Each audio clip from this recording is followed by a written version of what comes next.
Senhora presidente, caros colegas, vou deixar bem claro que não é contra a equipe de servidores municipais, não é contra ninguém pessoalizando nem nada, apenas fiscalização.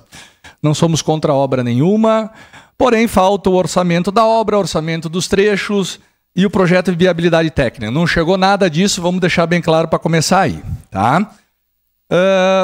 Mas eu quero, como um dos vereadores que se direcionou a mim foi o vereador Xuxa, eu vou só dizer para o senhor assim, ó, vereador Xuxa, que fique bem claro aqui, eu conheço bem a Avenida Rio Branco, mas talvez o senhor desconheça o que é nepotismo, tá? Porque se conhecesse, não empregaria seu filho como CC6 na Secretaria de Obras. E é por essas e tantas que nós somos diferentes, tá? Então, meu papel de fiscalização aqui continua.